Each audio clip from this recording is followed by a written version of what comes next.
So the Wonka trailer came out a few months ago, and just judging by everybody's reactions, I think we all know where this thing is going. What's the boy's name? Willy Wonka? Ha ha ha ha ha! Quiet up and listen down. Nope, scratch that. Reverse it. I'm a world-famous chocolatier. That's my dream as Willy Wonka. I'll kill children. Jesus. I don't give a With that being said, I couldn't help but notice that no one was pointing out the striking similarities this film is going to seem to have with another prequel film that came out pretty recently. Let's see if you can guess. It's a movie about a future corporate empire mogul, while they're still just a young, eccentric genius with mommy issues, naturally, as they attempt to achieve greatness and outshine their truly villainous competitors, all set against a Burton-esque color palette with wildly miscast leads. Think you got it? Trick question. It's in the title of the video. It's right there. Okay, aesthetically they're obviously very similar, but what do I really mean when I say that Wonka is Cruella all over again? Well, I'm talking about the ways in which Cruella took a canonically cruel and evil children's book villain and turned her main character energy up to 11, replacing all of her villainous aspects with Emma Stone. It was character propaganda, the kids love it, and they're doing it again with Wonka. Such a wild and true accusation begs the question, why? Why would Wonka, one of the most beloved children's book characters of all time, mostly thanks to Gene Wilder, be subjected to this reverse smear campaign, this non-malignant anti-defamation, ignorant famation, if you will? After all, if Cruella was an attempt to reform the character of Cruella de Vil after decades of being called a puppy killer, why would Wonka need the same treatment? Has Willy done something? Willy Wonka first appeared in the 1964 classic Charlie and the Chocolate Factory, written by Roald Dahl. This was also when readers were first introduced to the Oompa Loompas, described originally as black African pygmies who maintained their quote-unquote native lifestyle in that they wore pelts and leaves while working for Wonka in his windowless factory for cocoa beans. Obviously, the book was heavily criticized for this depiction, and in response, Dahl changed the Oompa Loompas' skin color to white, and their place of origin to a fictional country called Loompa-land. The 1971 film took this fantasy element a step further by giving the Oompa Loompas orange skin, ridiculous green hairdos, and lederhosen.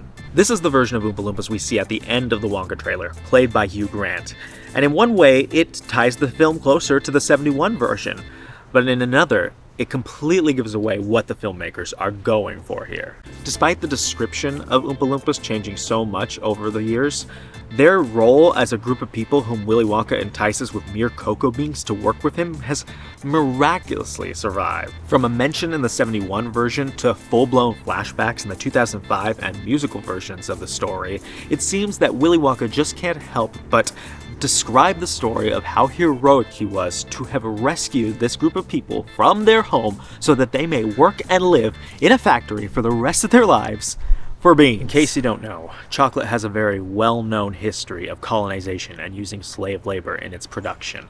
And that is not ancient history, that is modern day. People are still fighting to this day against the use of slave labor by chocolate companies like Nestle, who, by the way, owns the Willy Wonka Chocolate Company brand. I think we're starting to connect the dots. The Wonka prequel is just Willy's equivalent to that one James Charles puff piece, and that Oompa Loompa at the end is the smoking gun. He's clearly older and wiser than this young, dumb, full of candy-making secrets little punk.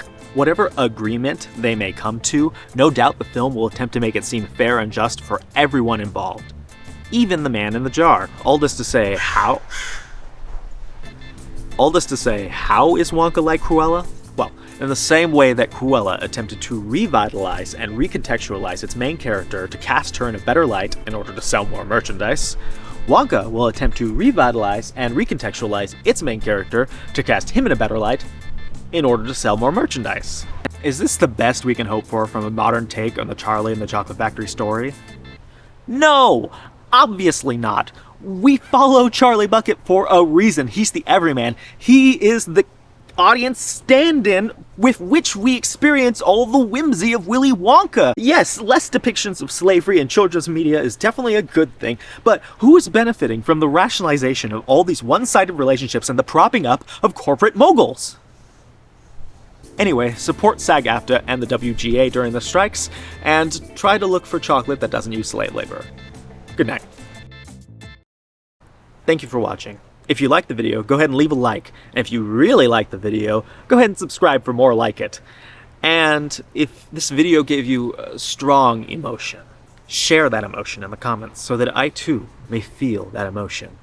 And also, my prediction for the film is that Kayla Lane's character Noodle will turn out to be Charlie Bucket's mom. Goodbye.